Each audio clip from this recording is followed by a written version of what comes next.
আসসালামু আলাইকুম। আজকে আমরা প্রেজেন্ট ইনডিফিনিট বা সিম্পল প্রেজেন্টের উপরে আলোচনা করব। সঙ্গে আছি আমি প্রভাষক রত্ন আহমেদ। একেবারে সহজে আমরা কিভাবে টেন্সটা বুঝবো, এই প্রেজেন্ট ইনডিফিনিট টেন্স খুবই গুরুত্বপূর্ণ। তা চলুন প্রথমে আমরা এটার সংজ্ঞা জেনে নিই। এটার সংজ্ঞাটা কি? চিরন্তন সত্য, অভ্যাসগত কর্ম এবং যা নিয়মিত হয়। আবার বলছি, চিরন্তন সত্য, অভ্যাসগত কর্ম এবং যেটা নিয়মিত হয় সেটাই হচ্ছে প্রেজেন্ট ইনডিফিনিট টেন্স। আচ্ছা, কিছু বাংলা উদাহরণে আসা যাক। যেমন, মানুষ মরণশীল, ম্যান ইজ মর্টাল, এটা চিরন্তন সত্য। সবাই বড় হতে চায়, এটা চিরন্তন সত্য। তাহলে every one wants to be great, প্রত্যেক মা তার শিশুকে ভালোবাসেন, এটা চিরন্তন সত্য। Every mother loves her child, এগুলো সব চিরন্তন সত্য, আর এগুলো সবই প্রেজেন্ট ইনডিফিনিট টেন্সে হবে। আর প্রেজেন্ট ইনডিফিনিট টেন্সে যখন আমরা সেন্টেন্সটা তৈরি করব, তখন সূত্র হচ্ছে সাবজেক্ট দিব প্লাস মেইন ভার্ব দিব প্লাস বাক্যাংশ দিব। এবার আসি আমরা অভ্যাসগত কর্ম হিসেবে।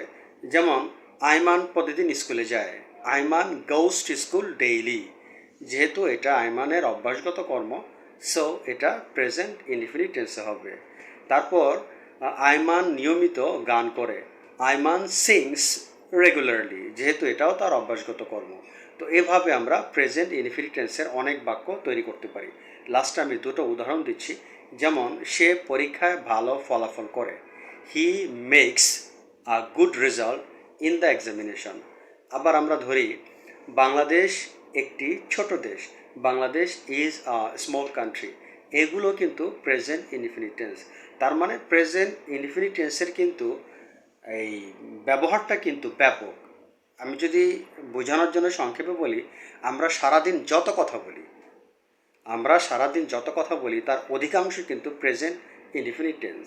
যেমন, আমি অফিসে যাই, আমি 5টা পর্যন্ত অফিসে থাকি, আমি স্কুলে যাই, আমি স্কুলে থাকি, আমি স্কুল থেকে বাসায় আসি, আমি স্টাডি করি, আমি সংবাদপত্র পড়ি, আমি ফেসবুক চালাই, আমি বাজারে যাই।